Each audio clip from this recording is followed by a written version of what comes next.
next example is tan 5a minus tan 3a upon tan 5a plus tan 3a is equal to sin 2a upon sin 8a हे prove करायचं. Now LHS घ्या. tan 5a कसा लिहिता येईल?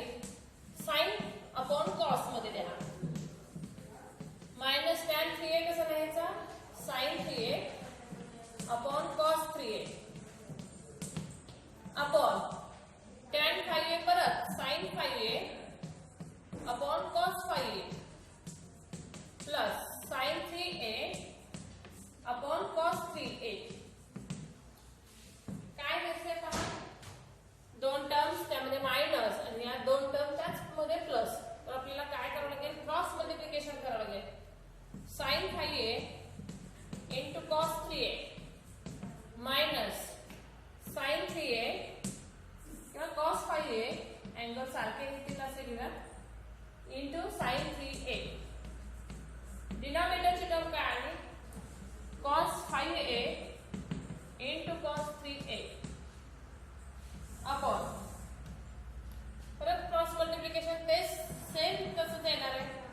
sin 5a into cos 3a मध्ये फक्त हे plus sign इथे cos 5a into sin 3a upon cos 5a into cos 3a. Cancel होतील बघा डिनॉमिनेटरचे टर्म. काय राहिलं न्यूमरेटर आणि denominator? sin cos minus cos sin, that is sin a minus b upon sin cos plus cos sin, it is a sin a. sin च्या formula जे चिन्ह आहे तेच राहणार आणि त्याप्रमाणे इथे येणार आहे 5a plus 3a. sin 5a minus 3a is a sin 2a upon sin 5a minus plus 3a is a sin 8a and it is the RHS. And next example,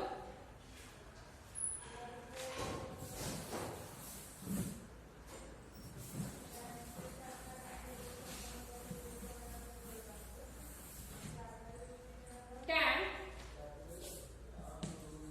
8 theta minus tan 5 theta minus tan 3 theta is equal to tan 8 theta into tan 5 theta into tan 3 theta हे prove करायचे बघा. आणि अशा टाइपचे examples prove करत असताना आपल्याला LHS किंवा RHS च्या सहाय्याने नाही तर आपण tan 8 theta याचा सर्वात मोठा आहे तर काय आहे? tan 8 theta कसा लिहिता येईल? tan 5 theta यामध्ये कोणकोणते अँगल्स आहेत? 5 आणि 3 आणि म्हणून मी ह्या दोघांची म्हणजे 8 theta पहिल्यांदा घेतला 5 plus 3 आणि दोन्ही बाजूला tan घेतला असं केलं तरी चालेल किंवा tan 8 theta can be written as tan 5 theta plus tan 3. या बाजूला आपल्याला फॉर्म्युला यूज करता येतो tan a plus tan b upon 1 minus tan a into tan b. त्यानंतर आपण काय करूया? न्यूमरेटरची ही टर्म डिनॉमिनेटरला घेऊया. सॉरी या बाजूला घेऊया. इक्वल साइनच्या या बाजूला आले तर काय होईल? गुणाकारातल्या दोन टर्म जातील. tan 8 theta into 1 that is tan 8 theta. tan 8 theta minus मध्ये साइन मायनस येईल. tan 8 theta into tan 5 theta into tan 3 theta. इकडची डिनॉमिनेटरची टर्म इकडे न्यूमरेटरला जातील. दोघांचा गुणाकार आणि तो गुणाकार करून मी टर्म लिहिले tan 8 theta आणि 1 ला मल्टिप्लाय केले that is tan 8 minus tan 8 theta into tan 5 theta into tan 3 theta. इथे आला तुम्ही equal sign tan 5 theta plus tan 3 theta. काय सांगितलंय? LHS कसं आहे आता बघूया.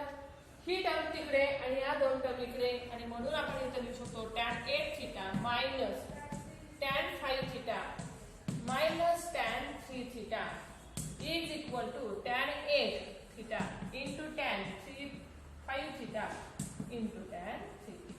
परत एकदा एक्झाम्पल हेच बघूया.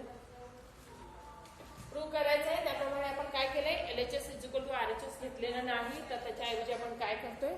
tan 8 theta बद्दल काय लिहिलंय? tan 5 theta plus 3 theta. इथून पुढे काय केलंय? रूल वापरलाय tan a plus tan tan b upon 1 minus tan into tan b. Denominator मध्ये टर्म नको ती तिकडे न्या, tan a थिटा ने मल्टिप्लाय करा. 1 ला मल्टिप्लाय केलं tan a theta minus tan a theta into tan phi theta into tan 3 theta इथपर्यंत आला is equal to tan phi theta plus tan 3 theta. आता काय हवंय, यासारखं एक्झाम्पल करायचं असेल तर ही निगेटिव्ह टर्म पूर्णपणे इकडे घ्या आणि ह्या दोन टर्म्स आपल्याला त्या बाजूला घ्यायचे. tan a theta minus tan phi theta minus tan 3 theta is equal to tan a theta into tan phi theta into tan 3 theta, and hence we prove. Next example is prove that tan 50 degree is equal to tan 40 degree plus 2 tan 10 degree. त्याच टाइपचे example आहे. परत आपल्याला prove करण्यासाठी tan 50 degree हा कसा लिहावा लागेल, tan 40 degree plus 10 degree. Then use again formula tan A plus tan B upon 1 minus tan A into tan B. परत डिनॉमिनेटरची टर्म इकडे घ्या आणि त्यासाठी काय करावं लागेल, therefore tan 50 ने मल्टिप्लाय करूया. tan 50 degree minus tan 50 into tan 40 into tan 10 degree is equal to tan 40 degree plus tan 10 degree. जे आहे तसंच लिहिले, फक्त डिनॉमिनेटरची टर्म. अशा पद्धतीने याचे सारेचे आहे का नाही, तर ही टर्म आपल्याला पूर्णपणे दिसत नाहीये पहा, किंवा याची व्हॅल्यू काय आहे मायनस tan 10 degree. आता 50 आणि 40 हे एकमेकांचे कसे आहेत, कोटी कोण आहेत, दॅट इज दोघांची बेरीज 90 येते. tan 50 बरोबर आपल्याला काय लिहिता येऊ शकतो, tan 50 बघा असाही लिहिता येईल. 50 कसा लिहिता येईल, 90 मायनस 40 म्हणजेच 50.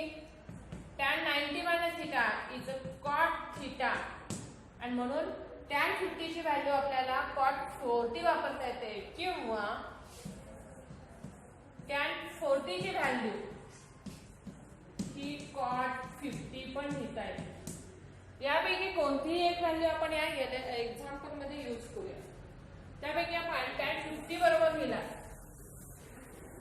tan 50 बरोबर काय लिहिता येईल, फक्त इथं लिहायचं आहे, कारण आपल्याला आन्सर मध्ये tan 50 असायला हवा, म्हणून याबद्दल आपल्याला काही लिहायचं नाही. मायनस tan 50 ची व्हॅल्यू दिली cot 40 into tan 40 as it is. फक्त काय बदल केला, याची व्हॅल्यू आपण cot 40 दिली into tan 40 into tan 10 is equal to tan 40 plus tan 10 as it is. हे बाकीचं आहे तसंच. Now tan 40 into cot 40 tan theta into cot theta याची व्हॅल्यू 1 असते, and therefore परत या दोघांचा प्रोडक्ट हा 1 मिळेल, and therefore tan 50 minus 1 into tan 10 is equal to tan 40 plus tan 10. That is tan 50 he minus tan 10 value त्या बाजूला गेली तर काय होईल, tan 40 as it is minus tan 10 तिकडे घेतली तर plus tan 10, आणि अशा प्रकारे 2 times tan 10, and hence we prove this example. Now next example,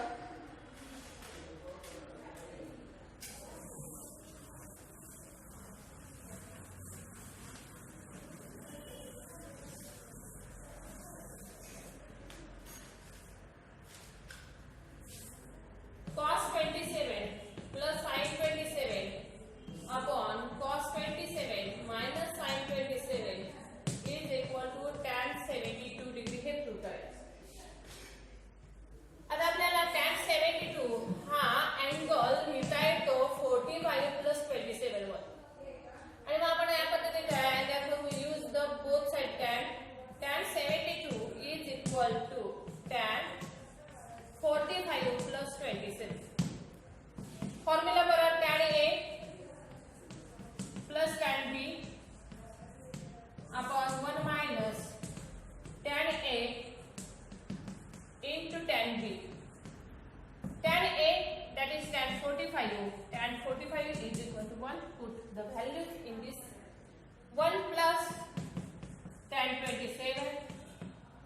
upon 1 minus tan 27, कारण 1 ही व्हॅल्यू tan 45 होती. आता हा tan 72 RHS आहे, मात्र LHS मध्ये जेव्हा अशी नाहीये, तर हे यामध्ये आपण tan हा कसा लिहिता येईल? tan is a sin upon cos. 1 plus sin 27 upon cos 27 upon 1 minus sin 27 upon cos 27. Numerator आणि डिनॉमिनेटरच्या टर्म मध्ये गुणाकार केला तर cos 27 plus sin 27 upon cos 27. परत डिनॉमिनेटर मध्ये चला cos 27 minus sin 27 upon cos 27. हा टर्म्स कॅन्सल झाल्या, काय राहिलं? which is the LHS, that is cos 27 plus sin 27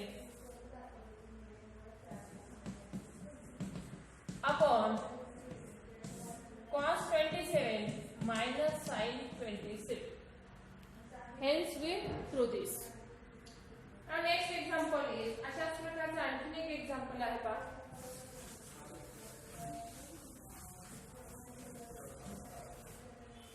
cos 15 degree minus sin 15 degree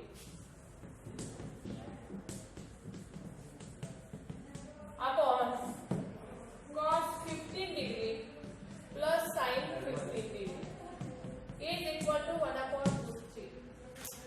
तर या LHS मध्ये sin cos चं रिलेशन दिलंय, मात्र RHS दिलंय तो 1 upon root 3. 1 upon root 3 हा कुणाची व्हॅल्यू आहे? तर tan 30, म्हणजेच आपण RHS हा 1 upon root 3 च्या ऐवजी tan 30 घेतला आणि परत हा tan 30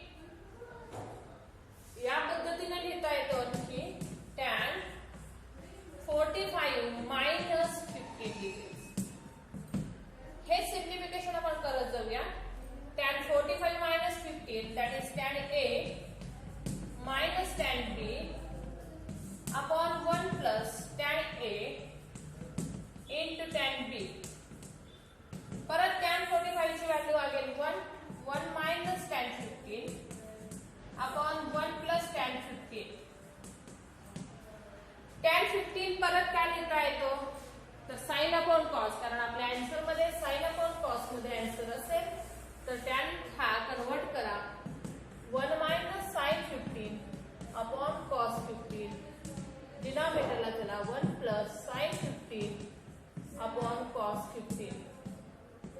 त्यानंतर परत डिनॉमिनेटर सारखे नाहीत म्हणून cross multiplication cos 15 minus sin 15 upon cos 15 upon cos 15 plus sin 15 upon cos 15. डिनॉमिनेटरच्या terms cancel. cos 15 minus sin 15 upon cos 15 plus sin 15. या प्रकारे तुम्ही प्रूव्ह केला LHS आणि RHS घेऊन एक्झाम्पल या पद्धतीने प्रूव्ह करतात. Next example, if sin is equal to minus 5 upon 30, A हा अँगल कुठे आहे? pi to 3 pi by 2 मध्ये आहे. That is, it is lies in a third quadrant and cos B ची व्हॅल्यू पण दिली 3 upon 5 आणि B हा अँगल कुठे आहे?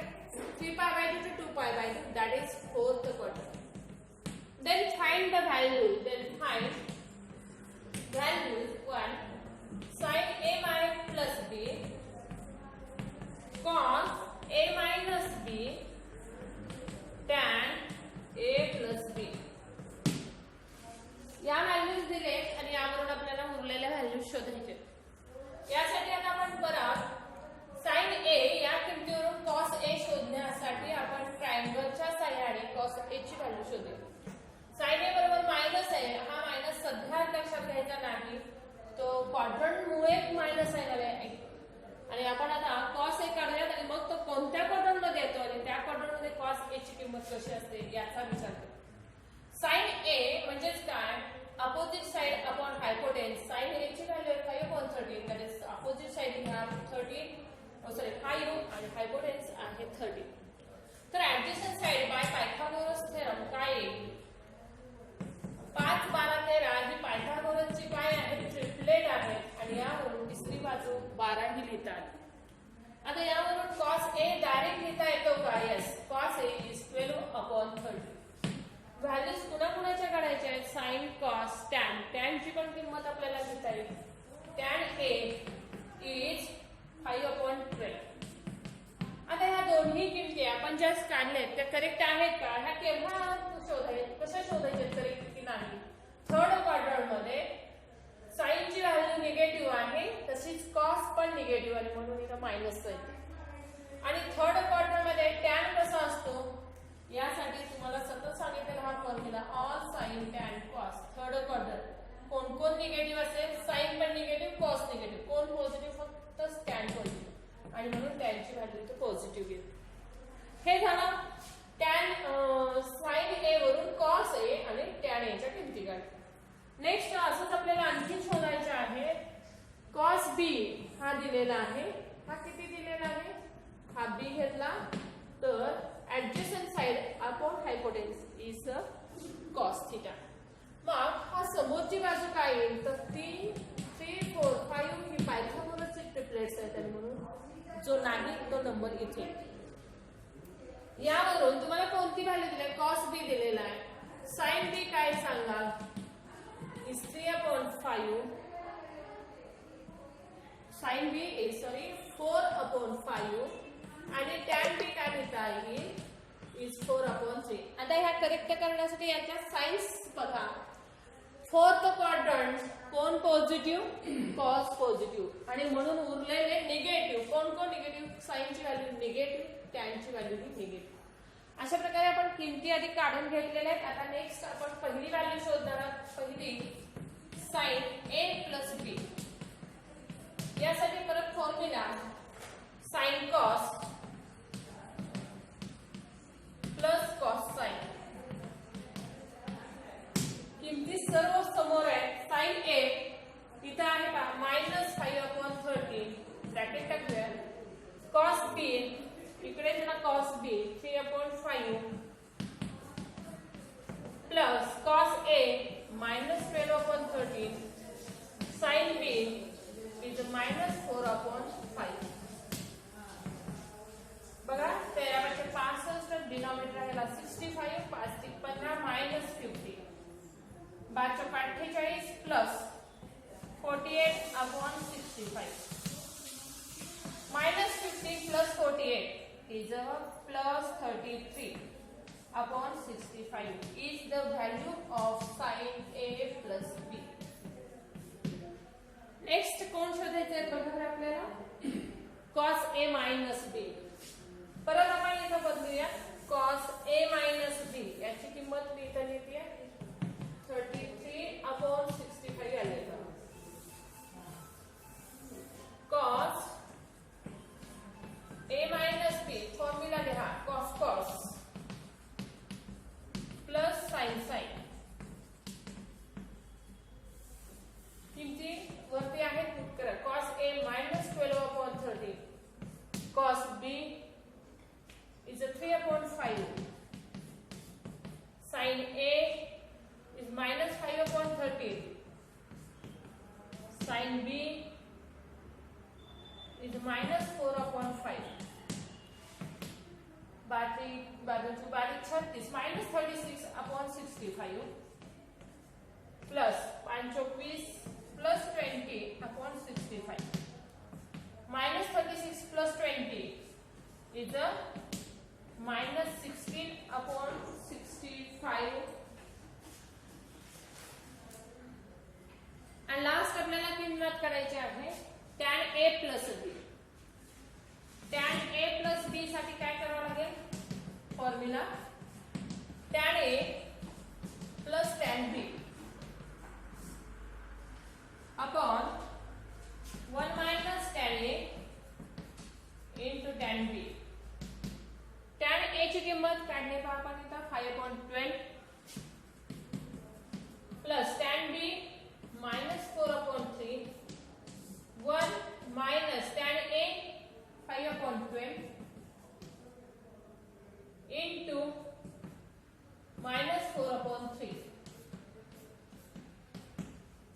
तिरकस गुणाकार करा, 5 एक 15, 5 चौक 48 डिवाइडेड बाय 36 अपॉन डिनॉमिनेटर परत 36 येणार आहे, 36 into 1 that is 36 मायनस हा होईल प्लस 5 चौक 20 आणि अशा प्रकारे बघा व्हॅल्यू किती 36 कॅन्सल 15 वजा 48 वजा 33 आणि 36 अधिक 20 56 and thus the value of tan A plus B is minus 36 upon 56.